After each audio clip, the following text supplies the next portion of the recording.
Eh bien bonjour, bienvenue à ceux qui nous rejoignent, parce que ceux qui sont déjà là depuis ce matin, en direct avec nous du Salon de l'Arc Porte de Charenton, savent déjà un petit peu comment ça se passe. On reçoit un certain nombre d'exposants, d'experts qui nous donnent des conseils. Et là, on est à la dernière étape, donc le dernier plateau. Et je vais avoir le plaisir de recevoir la société NuFlow avec Romain Garcia à mes côtés. Bonjour Romain. Bonjour. Alors en quelques mots, votre société, son savoir-faire et puis peut-être sa différence par rapport à d'autres entreprises qui existent sur ce secteur. Donc nous, Nuflo, on est quoi? On est une nouvelle branche de la plomberie. Euh, Pourquoi Nuflo, on a choisi cette technologie? Nous sommes licenciés d'une licence américaine avec plus de 300 licenciés dans le monde, le plus gros chemiseur du monde. Et pourquoi on a choisi ça? À la base, on est plombier de métier. Et la plomberie, c'est quoi? Dans 70-80% des cas, c'est de venir casser des gens, des belles cuisines, des belles salles de bain. Et à un moment donné, on a voulu trouver notre solution. Et grâce à la NuFlow, on a pu le développer en venant des États-Unis et s'appropriant cette nouvelle technologie que je vais vous montrer plus tard et quelle est son innovation. Donc on n'a pas ce genre de choses en France. Pourquoi aller chercher ça aux US? Alors, l'histoire de NuFlow, elle est assez intéressante. NuFlow, c'est quoi au départ? C'est un monsieur qui s'appelle Steve Morey. Steve Morey, un américano-japonais qui travaillait dans l'armée américaine. Vous êtes en train de me dire, mais pourquoi il me parle de l'armée américaine? Son métier de base, c'est de protéger les tuyauteries de bateaux de l'eau de mer. Quand on connaît l'eau de mer, l'agressivité de l'eau de mer, on peut se dire, il s'est dit, s'il peut protéger ces tuyauteries de l'eau de mer, pourquoi pas protéger les immeubles? Donc il a inventé ça il y a 40 ans. Et depuis, il n'a cessé de développer en atteignant 300 licenciés dans le monde. Donc la plus grosse société. Les pays qui le font aussi, les pays scandinaves, les pays germaniques. Pourquoi? Parce qu'ils ont un peu plus de manière de faire de la prévention par rapport à nous, pays latins. Et nous essayons maintenant, un peu à la mode prêcheur américain, de venir donner la bonne parole à l'Arc et un peu chez tous nos clients pour leur dire, avant de tout casser, essayez de nous appeler.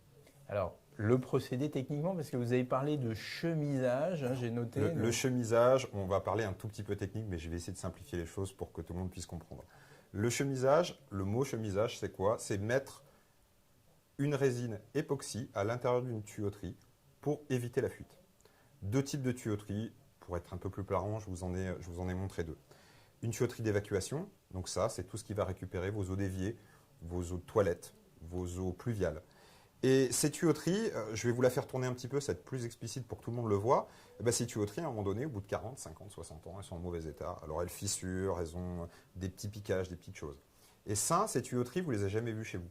Elles sont souvent entre votre salle de bain et votre cuisine, cachées derrière un faux plafond. Et ça, vous voyez souvent la tache d'eau qui est au-dessus. Et là, la problématique, c'est que le seul moyen qu'on avait il y a 10 ans, on venait casser à la masse et ensuite on venait rechanger. Ce qu'on a décidé de faire, c'est de trouver une autre solution. Et là, je vais vous le montrer, magie, je vais vous montrer l'intérieur de ça. Ça, c'est quelque chose qu'on a fait et qu'on est venu découper pour vous. Une tuyauterie complètement cassée, où on a pu refaire quoi? Simplement une tuyauterie à l'intérieur de la tuyauterie, en résine époxy. La résine époxy, pour ceux qui ne connaissent pas, c'est ce qui constitue les bateaux en pleine mer. Donc, vous pouvez imaginer qu'en résistant aux bateaux à l'eau de mer, elle peut bien résister à vos eaux de toilette ou à vos eaux de baignoire. Je fais le lien puisque c'est un marin qui a inventé ça. Vous voyez, j'essaie d'avoir une petite ligne Bravo. conductrice sur ma présentation. Donc du coup, voilà, ça c'est les tuyauteries d'évacuation. Comment on arrive à faire ça? Vous allez me dire, il va peut-être falloir casser. Pour faire ça, ce n'est pas tout à fait de la magie, mais presque. On a besoin uniquement de deux choses. Un point d'entrée et un point de sortie pour venir glisser notre chaussette. On appelle ça le pull in place, pousser et tirer. C'est-à-dire que cette chaussette, au départ, qui est une chaussette en nylon, vous pouvez faire le test, tirer, elle ne peut pas s'étendre. Donc ça, c'est le diamètre de votre tuyauterie d'origine. Je l'imbibe de résine et je lui mets à l'intérieur un gonfleur. Je vous le dis, c'est un modèle réduit par rapport à ce qu'on fait d'habitude parce qu'on arrive à faire jusqu'à 15 mètres de tuyauterie directement. On vient la mettre en petit escargot, la rentrer à l'intérieur et la gonfler. La rentrer par où? Par votre toit terrasse, vos combles, et la faire arriver où? Jusqu'à vos caves, vos garages où on voit les collecteurs. Je viens la gonfler, 4 heures de séchage, c'est prêt. Ça veut dire que ce que je vais vous demander pendant que je travaille, c'est juste de ne pas utiliser l'évacuation pendant que mes techniciens travaillent, entre 8h30 et 17h30. Par contre, le soir, une fois que c'est sec, vous pouvez utiliser vos évacuations. Donc, très peu de contraintes pour les copropriétaires et une efficacité là. Là-dessus, ce qu'on fait, c'est qu'on vous garantit, en garantie décellale, toute la partie qu'on a traitée. Une garantie 10 ans, ça ne veut pas dire une durée de vie de 10 ans. C'est une garantie. Aujourd'hui, sur une résine époxy, par rapport à ce qui est donné aux États-Unis avec leur retour au bout de 40 ans, on peut estimer que c'est exactement la même durée de vie qu'une fonte, 40-50 ans. Donc aujourd'hui, donc ça double la durée de vie de départ. Aujourd'hui, une fonte, entre l'utilisation, on pourrait dire qu'elle est entre 30 et 50 ans de durée de vie. Ça ne veut pas dire que toutes les copropriétés de plus de 50 ans doivent se dire que c'est cassé. Mais aujourd'hui, la corrosion est présente. Aujourd'hui, on n'a plus de corrosion, puisque l'eau est ici, la matière est de l'autre côté, elle est protégée par l'époxy. Aucun problème. Donc c'est quand même plutôt pour de l'évacuation, parce que est-ce que c'est, ça pourrait être aussi pour de l'eau d'alimentation, de courante qu'on peut boire, etc. Alors, l'évacuation, c'est du chemisage qu'on appelle structurel. C'est que vous allez dire, il y a 3 mm d'épaisseur. Maintenant, ça, c'est une tuyauterie d'évacuation. C'est une tuyauterie d'alimentation. Je me trompe. Vous imaginez, je ne peux pas mettre 3 mm à l'intérieur, j'ai plus rien. Donc ce qu'on fait, c'est qu'on a une autre technologie qu'on appelle Redline. Pourquoi? Parce que notre résine est rouge. Et cette résine permet de colmater les fuites que vous avez, ou surtout pour un traitement préventif pour leur allonger leur durée de vie. L'intérêt, c'est qu'on est le seul, à ma connaissance en tout cas en France, à avoir l'homologation ACS sur ces tuyauteries. Ça veut dire que l'eau est buvable en eau chaude ou en eau froide après notre traitement et après un séchage de 24 heures. Oui, donc ça fait tout. En fait. Donc voilà. Pour plus de renseignements, ceux qui viennent au stand pourront voir exactement notre procédé et vous pourrez retrouver ça sur notre site internet. On n'est pas là pour faire tout l'exposé de la technologie, mais j'espère que j'ai été assez explicite sur la technologie. Au-delà de la technologie, c'est quoi les conseils pour une copro pour justement pas subir finalement des fuites, etc. Alors, avant tout, j'ai deux choses. La première chose, avant de casser, appelez-nous. On est peut-être là pour vous éviter une casse et de devoir refaire une cuisine ou une salle de bain. Deuxième chose, là, on a parlé de beaucoup de procédés. Avant tout, c'est une analyse de votre copropriété. De plus en plus, qu'est-ce qu'on fait pour les copropriétaires? C'est qu'on leur fait des audits.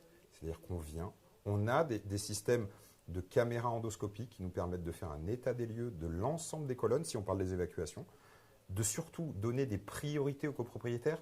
Ils ne voient pas ces colonnes, ils sont incapables de dire, et nous on est incapable de dire de visu, quelles sont les priorités, d'établir une priorité et d'établir un plan de rénovation, peut-être sur plusieurs années. Toutes les copropriétés ont parlé de ravalement de façade, on parlait de choses, on a des coûts. Maintenant, il est impossible de venir traiter l'ensemble de sa canalisation d'un coup. 20 colonnes, beaucoup trop d'investissement. Par contre, d'avoir une bonne analyse d'audit et ensuite de se dire, ces 3 colonnes sont prioritaires, ces 3 colonnes-là, et de faire un plan décennal, même sur 15 ans, on est capable de le faire, et de se dire, les coûts sont allongés. On ne peut pas faire un ravalement de façade sur 2 étages et ensuite se dire, on fera les 2 étages en dessous après. Pour les colonnes, on est capable de le faire, donc pourquoi pas? Vous parlez quand même de coûts, sans forcément donner des chiffres, mais entre tout casser, refaire et utiliser votre procédé, c'est quoi la balance? Est-ce que la balance, elle se fait aussi sur le coût? Aujourd'hui, dans notre analyse, c'est ça. Je vais vous donner un exemple d'une discussion que j'ai eue aujourd'hui au salon. Une dame qui me dit, j'ai du chemisage à faire sur mes tuyauteries dans mon garage qui passe mes canalisations dans les garages. Je l'ai regardé, je lui ai dit, madame, vous n'allez pas pouvoir travailler avec moi. Remplacez-le. C'est visible, c'est facile, la plomberie rationnelle sait le faire. Maintenant, c'est toujours un ratio entre qu'est-ce qu'il faut casser pour remplacer et qu'est-ce qu'il y a. Pour vous donner un ordre d'idée, sur la partie uniquement chemisage, non pas le curage qui va être la partie qui va redonner à la canalisation son diamètre d'origine, mais sur la partie uniquement chemisage, un diamètre 100, environ 350 à 400 € du mètre linéaire. Quand on remplace? Quand on fait du chemisage. Quand on fait du chemisage. Pour du traditionnel, entre 100 et 150 €. Vous allez me dire, vous êtes deux fois et demi plus cher. Par contre, moi, je n'ai aucune casse. Aujourd'hui, c'est toujours un travail avec les copropriétaires de leur faire le devis. Des fois, je vais peut-être plus cher, peut-être moins cher, mais entre guillemets, de leur trouver la meilleure solution par rapport à leurs problèmes. Donc aujourd'hui, surtout, c'est une présence chez le client, un conseil au client, et c'est ce qu'on essaie de donner chez Nuflo. Finalement, si moi j'interprète bien, sur ce qui est immergé, ce qui est vraiment casse-pied, ce qui va nécessiter de casser peut-être de rendre indisponible pendant plusieurs jours un espace de vie. Bon, voilà, là, ça va être intéressant parce que c'est agile, c'est malin.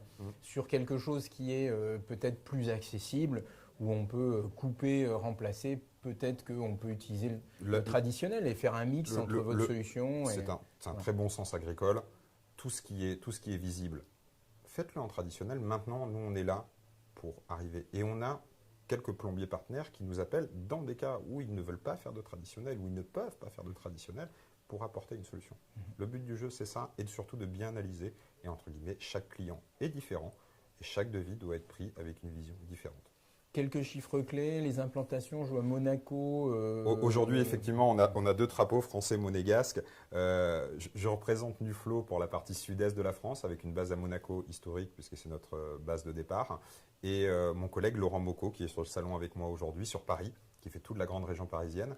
Maintenant, il nous arrivait de travailler à Lyon, à Avignon, à Toulouse. Tout dépend de la grosseur du chantier. La déportation est largement possible et on a pu le démontrer ces dernières années.